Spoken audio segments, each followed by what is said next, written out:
کیا ایکو کیوں ہو رہا ہے, کیا مذاق ہے یار, دماغ آواز گونج کیوں رہی ہے, اس کو ایکو کو تو ختم کریں نا, کوئی ہم کوئی یہاں نظمیں تھوڑی پڑھ رہے ہیں.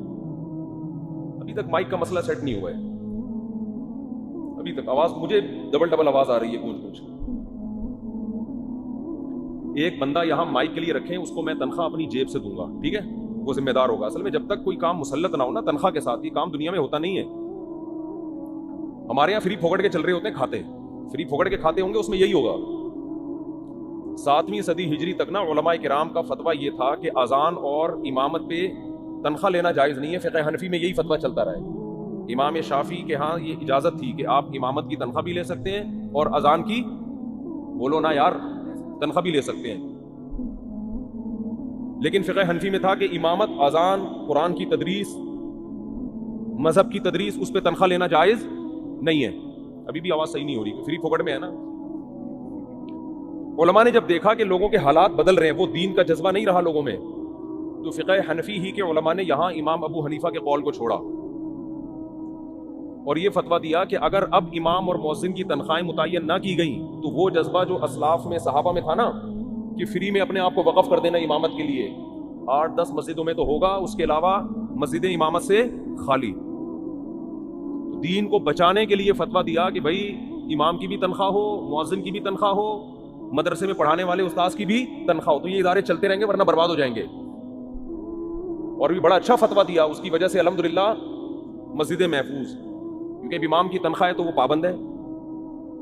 تنخواہ نہ ہوتی تو 2-4 تو پابندی کرتے, اس کے بعد سب کہتے یار ہمارا پیٹ ہے, ہمارے بیوی بچے ہیں, ہم کیا ہدیوں پہ پلیں گے کیا, وہ جا کے کمانا شروع کر دیتے. تو یہ میں کامیابی کا ایک اصول آپ کو بتا رہا ہوں, یہ سمجھیں, یہ کوئی صرف خبریں نہیں دے رہا آپ کو میں. ہمارے یہاں مسئلہ یہ ہے کہ ہم پیسے خرچ کرتے ہوئے جان نکلتی ہے ہماری ہر کام میں نا, فری پھوکٹ میں. وہ دیکھو آواز ہی نہیں آ رہی, ان کو آواز نہیں آ رہی ہے, اب صحیح ہو گئی.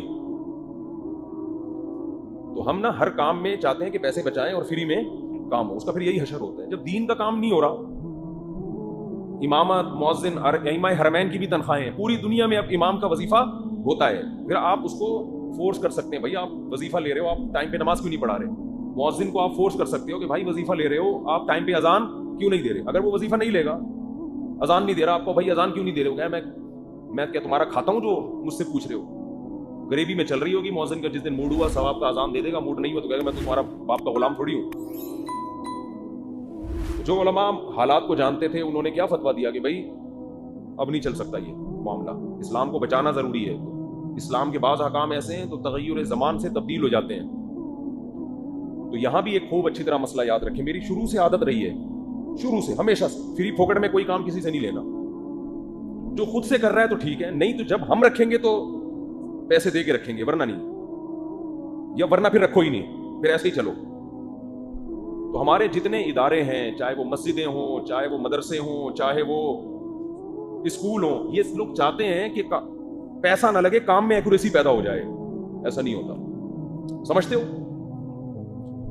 تو روکڑا خرچ کرو بھائی. آپ کی دکان میں ملازم صحیح کام نہیں کر رہا, تنخواہ ڈبل کرو اس کی, اس کا باپ بھی صحیح کام کرے گا انشاءاللہ. اور پھر جو تنخواہ ڈبل کر کے آپ کو نقصان ہو رہا ہے نا, وہ نقصان حقیقت میں نقصان نہیں ہوگا, کام کی ایکوریسی بڑھ جائے گی. اس کو یہ ڈر ہوگا کہ اب اگر مجھے نکالا نا انہوں نے تو میرا ہی نقصان ہے, ان کا نقصان نہیں ہے. اس کا باپ بھی کام کرے گا اور پھر پروفٹ آپ ہی کا ہوگا. ایک مثال دیتا ہوں میں, پھر بات آگے لے کے چلتا ہوں. یہ آپ ہی کے فائدے کی مثالیں دے رہا ہوں, یہ دین دنیا دونوں سے اس کا تعلق. ہمارے ایک جاننے والے کمپیوٹر کی شاپ, ان کی, دیندار پرہیزگار ماشاءاللہ. میں ان کے پاس کبھی کمپیوٹر خراب ہوتا تو لے کے جاتا, تو کام ہی 2-3 4 دنوں میں ہو رہا ہے. میں نے ان سے کہا یار اتنا لیٹ کام کیوں ہو رہا ہے. انہوں نے کہا انٹرنیٹ کا پرابلم ہے. میں نے کہا یار وہ فائبر کیبل ہوتی ہے کون سی, وہ ڈالو یار, پیکج بہت خاندانی, سب سے مہنگا والا پیکج لے لو, ٹھک ٹھک ٹھک کر کے کام ہو. نہیں جی وہ تو بہت مہنگا ہے. اتنی سینس نہیں ہے کہ کسٹمر جو, میں کٹ گیا, پھر میں نہیں وہاں جاتا. جو 2 دن کا کام ہے وہ 6 دنوں میں ہو رہا ہے, تو ہم تھوڑی جائیں گے وہاں پہ. تو یہ سبھی کا ایک قوم کا اجتماعی مسئلہ ہے. ابے بھائی تو یہاں پیسہ بچا رہا ہے, یہ نہیں دیکھ رہا کہ اس کی وجہ سے کسٹمر تمہارے کتنے کٹ رہے ہیں. یہ پیسہ تو قرضہ لے کے بھی خرچ کر دو نا. جب ٹھک ٹھک ٹھک لوگوں کا کام ہوگا تو آپ دیکھو لائن لگے گی, رش لگے گا, وہ وہاں سے ریکوری ہو جائے گی. مگر نہیں جی, ہماری قوم کا ایک اجتماعی المیہ ہے کہ اوپر کی کھوپڑی استعمال نہیں کرنی. ایک صاحب مجھے کہنے لگے, میں جب سفر پہ جاتا ہوں میری بیگم کو بڑا غصہ آتا ہے اور اس کی وجہ سے میرے تجارتی سفر بھی اب خراب ہو رہے ہیں, بزنس کے لیے سفر کرنا مشکل ہو گیا ہے. بیگم کہتی ہے ہر دوسرے دن سفر پہ چلے جاتے ہو, ٹائم نہیں دے رہے, یہ نہیں اور وہ نہیں, اور اس کی وجہ سے اب میں ذرا سفر میں نے کم کر دیا, گھر کا ماحول خراب ہو رہا تھا. میں نے کہا بھائی جان بزنس کرنا میں انویسٹمنٹ پیسہ لگتا ہے, تو صرف اس کاروبار میں نہیں لگتا, اس کے جتنے بھی لوازمات ہیں نا سب میں لگتا ہے. میں نے کہا جب سفر پہ جاؤ, بیگم ظاہر ہے ٹائم کی قربانی دے رہی ہے, کچھ روکڑا اس کے ہاتھ میں رکھ کے جاؤ, سمجھ رہے ہو. میں نے کہا جب بھی سفر ہو رہا ہے 10,000 پکڑا دو اس کو, بیگم لاہور جا رہا ہوں ایک ہفتے کے لیے, جو بھی جس کی آمدن ہے جو اس حساب سے, کوئی 5,000 کوئی 1,000 کوئی 500 میں بھی, وہ تو جو فیملی جس طرح کا ان کا معیار ہو. میں نے کہا پیسے پکڑاؤ اور جاؤ. میں نے کہا اگلی دفعہ بولے کہ 20,000 دے دو 2 ہفتے کے لیے چلے جاؤ. وہ کہہ رہی ہے خرچہ تو میرا اتنا ہی ہے جتنا پہلے تھا, ان کے بزنس کا میری ذات کو تو کوئی فائدہ ہو نہیں رہا, اور بزنس میں ٹائم ان کا صبح شام لگ رہا ہے. تو میں نے کہا یہ بھی بزنس میں انویسٹمنٹ سمجھو کہ یار بیوی بچوں کو میں زیادہ ٹائم نہیں دے پا رہا, تو ٹائم کے بدلے میں ان کو کیا دوں گا, پیسہ. خرچ کرنا سیکھو بھائی, اس میں سخاوت کا ثواب ملتا ہے اس میں, اور خرچ کرتا ہوا آدمی اچھا کتنا لگتا ہے.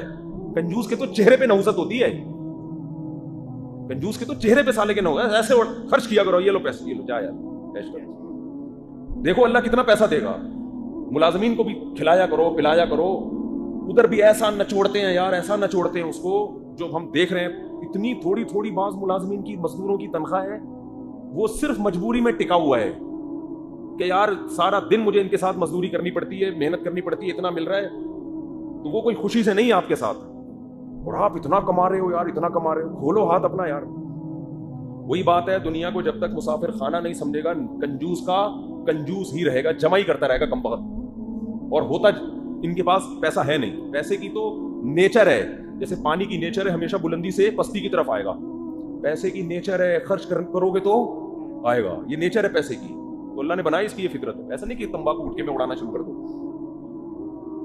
تو یہاں بھی وہ کدھر گئے, اب مائک کے لیے نا بندہ رکھیں تنخواہ میں دوں گا, اس کے بعد یہ مائک خراب ہوا نا تو میں اس کو بولوں گا تو 1 مہینے کی تنخواہ مجھے واپس دے جو میں نے تجھے دی ہے, دے واپس, دیکھتا ہوں. اس کا باپ بھی کرے گا, کیونکہ پیسوں کے جب ہوتا ہے تو بھی فری ثواب ہے نا, کہ تو یوں کر تو ثواب مل رہا ہے, کیونکہ ہو گیا صحیح ہو گیا, چلو ثواب مل گیا, ہم جا رہے ہیں. اگلی دفعہ کوئی اور ثواب لے گا, وہ آگے الٹا کر دے گا مائک کو, کہے گا ان کو زیادہ ثواب کیوں ملا, تھوڑا کم ملنا چاہیے. ثواب پہ کام ایسے چل رہے ہوتے ہیں. دوسرا آئے گا تھوڑا اور گھما دے گا, تھوڑا جنت الفردوس میں جانا ہے میں نے, ایکو بھی ڈالو اس میں, ایکو بھی ڈالو اس میں, جنت الفردوس کے لیے وہ زیادہ گھما دے گا اس کو. تو فری پھوکٹ میں کام نہ کیا کرو, خرچہ کیا کرو جتنی اللہ نے گنجائش دی ہے. نہیں دی ہے تو پھر الٹے پلٹے کام ہوں گے, پھر صبر کرو, پھر وہ آخرت میں اللہ غریب آدمی کو اللہ آخرت میں نواز دے گا, ٹھیک ہے نا. پھر صبر کرو, لیکن پھر یہ توقع نہ رکھو کہ کام صحیح ہو گیا. کام پیسوں سے ہی ٹھیک ہوتے ہیں, فری پھوکٹ میں ٹھیک نہیں ہوتے. ہاں یہ خوب سمجھ لو. اب غریب آدمی کیا کرے, وہ صبر کرے, یہ سوچے دنیا مسافر خانہ ہے, کھانے کو مل رہا ہے نا 2 ٹائم کی روٹی, بیان کرنا کوئی ضروری نہیں ہے, مائک کا ٹھیک ہونا اسلام میں کوئی ضروری نہیں ہے. صبر کرو, مر جاؤ, آخرت میں اللہ نوازے. غریبوں کو اس طرح سے میں تسلی دیتا ہوں.